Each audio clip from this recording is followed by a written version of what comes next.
हरे कृष्णा राधे राधे। किरण story channel में आपका फिर से एक बार स्वागत करते हैं। आप सभी का दिन शुभ और मंगलमय हो। आज हम इस वीडियो में सुनेंगे सोमवार की व्रत कथा। सोमवार का दिन भगवान शंकर को समर्पित होता है। आज के दिन भक्त भोलेनाथ को प्रसन्न करने के लिए विशेष रूप से पूजा अर्चना करते हैं। कुछ लोग आज के दिन व्रत भी रखते हैं ताकि भगवान शिव की कृपा विशेष रूप से प्राप्त की जा सके। भगवान भोलेनाथ के आशीर्वाद के लिए अगर आप भी सोमवार का व्रत कर रहे हैं तो व्रत कथा का रसपान करना बिल्कुल भी ना भूलें। तो आइए भगवान शिव के चरणों का ध्यान करते हुए हम सुनते हैं सोमवार की व्रत कथा। इस कथा को सभी भक्तगण ध्यान पूर्वक सुने। कथा को आप बीच में ना छोड़ें। एक समय की बात है, किसी नगर में एक साहूकार रहा करता था। उसके घर में धन की तो कोई कमी नहीं थी, लेकिन उस साहूकार की कोई संतान नहीं थी।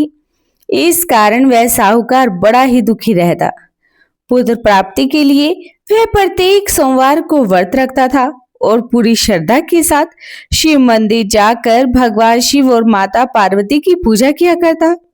उसकी भक्ति को देखकर एक दिन माता पार्वती प्रसन्न हो गई और भगवान शिव से उस साहूकार की मनोकामना पूर्ण करने का आग्रह करने लगी।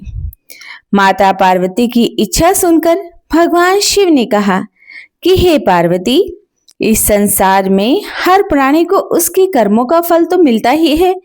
जिसके भाग्य में जो होता है उसे तो वह भोगना ही पड़ता है। लेकिन पार्वती जी ने साहूकार की भक्ति का मान रखने के लिए उसकी मनोकामना पूर्ण करने की इच्छा व्यक्त की।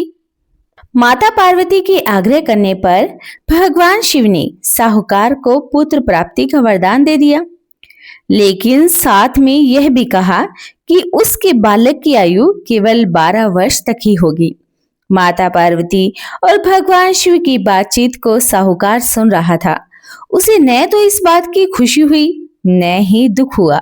वह पहले की भांति ही भगवान शिव की पूजा अर्चना करता रहा। कुछ समय के बाद साहूकार के घर एक पुत्र का जन्म हुआ। जब वह बालक 11 वर्ष का हुआ तो उसे पढ़ने के लिए काशी भेज दिया गया। साहूकार ने पुत्र के मामा को बुलाकर उसे खूब सारा धन देकर और कहा कि तुम इस बालक को काशी विद्या प्राप्ति के लिए ले जाओ और मार्ग में यज्ञ करवाते हुए जाना। जहां भी आप यज्ञ करवाओ वहां ब्राह्मणों को भोजन कराना और दान दक्षिणा देते हुए जाना। दोनों मामा भांजे इसी तरह यज्ञ करवाते और ब्राह्मणों को दान दक्षिणा देते हुए काशी की ओर चल पड़े। रात में एक नगर पड़ा जहां नगर के राजा की कन्या का विवाह था, लेकिन जिस राजकुमार से उसका विवाह होने वाला था वह राजकुमार तो एक आंख से काना था। राजकुमार के पिता ने अपने पुत्र के काना होने की बात को छुपाने के लिए एक चाल सोची।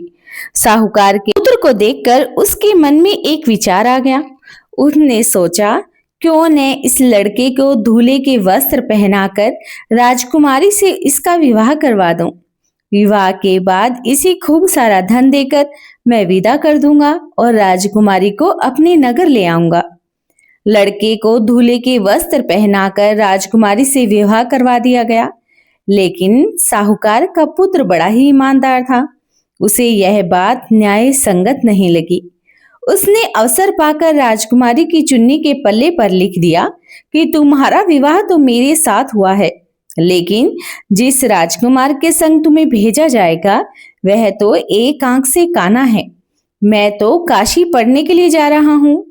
जब राजकुमारी ने चुन्नी पर लिखी हुई बातें पढ़ी तो उसने अपने माता पिता को यह बात बता दी। राजा ने अपनी पुत्री को विदा नहीं किया और जिससे बारात वापस चली गई। दूसरी ओर साहूकार का लड़का और उसका मामा भी काशी पहुंच गए। वहां जाकर उन्होंने यज्ञ किया। जिस दिन लड़के की आयु 12 साल की हुई उस दिन भी यज्ञ रखा गया। लड़के ने अपने मामा से कहा कि मामा जी, मेरी तबीयत कुछ ठीक नहीं लग रही। मामा ने कहा कि तुम अंदर जाकर सो जाओ। शिवजी के वरदान अनुसार कुछ ही देर में उस बालक की प्राण निकल गई। मृत भांजे को देखकर उसके मामा ने विलाप करना शुरू कर दिया। संयोगवश उसी समय भगवान शिव और माता पार्वती उधर से जा रहे थे। पार्वती जी ने भगवान शिव से कहा कि हे स्वामी, मुझे इसके रोने के स्वर सहन नहीं हो पा रहे। आप इस व्यक्ति के कष्टों को अवश्य ही दूर कर दें। जब भगवान शिव मृत बालक के समीप गए और वह बोले, यह तो उसी साहूकार का पुत्र है जिसे मैंने 12 वर्ष की आयु का वरदान दिया है। अब इसकी आयु पूरी हो चुकी है। लेकिन मातृभाव से विभोर माता पार्वती ने कहा कि हे महादेव, आप इस बालक को और आयु देने की कृपा करें, अन्यथा इसके वियोग में इसके माता पिता भी तड़प तड़प कर मर जाएंगे। माता पार्वती के आग्रह पर भगवान शिव ने उस लड़के को जीवित होने का वरदान दे दिया। भगवान शिव की कृपा से वह बालक जीवित हो गया। शिक्षा समाप्त करके लड़का मामा के साथ अपने नगर की ओर चल दिया। दोनों चलते हुए उसी नगर में पहुंच गए जहां पर उसका विवाह हुआ था। उस नगर में भी उन्होंने यज्ञ का आयोजन किया। उस लड़के के ससुर ने उसे पहचान लिया और महल में ले जाकर उसकी खूब खातिरदारी की। इधर साहूकार और उसकी पत्नी भूखे प्यासे रहकर बेटे की प्रतीक्षा कर रहे थे। उन्होंने प्रण भी रखा था कि यदि उन्हें अपने बेटे की मृत्यु का समाचार मिल गया तो वह भी अपने प्राणों को त्याग देंगे। परंतु अपने बेटे के जीवित होने का समाचार पाकर वह बेहद प्रसन्न हुए। उसी रात भगवान शिव ने व्यापारी के स्वप्न में आकर कहा कि हे श्रेष्ठी, मैंने तेरे सोमवार के व्रत करने और व्रत कथा से सुनने से प्रसन्न होकर तेरे पुत्र को लंबी आयु प्रदान की है। इसी प्रकार जो कोई सोमवार का व्रत करता है, व्रत कथा सुनता है अथवा पढ़ता है, उसके सभी दुख दूर हो जाते हैं, उनकी समस्त मनोकामनाएं पूर्ण हो जाती हैं। जो भक्ति पूर्वक भगवान शिव और माता पार्वती का ध्यान करता है, उपवास करता है, भगवान शिव उनकी समस्त मनोकामनाओं को सदैव पूर्ण करते हैं। उनके जीवन में सदैव सुख समृद्धि का वास बना रहता है। तो बोलिए भगवान शिव की जय हो, बोलिए माता पार्वती की जय हो। अगर आपको हमारे इस YouTube चैनल की ये कथा पसंद आई हो तो आप चैनल को सब्सक्राइब करना बिल्कुल भी ना भूलें।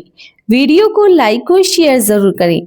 आपसे हाथ जोड़कर प्रार्थना है कि कमेंट में जरूर लिखें, जय हो भगवान शिव की, जय हो माता पार्वती की। भगवान शिव और माता पार्वती आपके जीवन की समस्त मनोकामनाओं को पूर्ण करें, आपका जीवन सदैव सुखमय बना रहे। हरे कृष्णा, राधे राधे।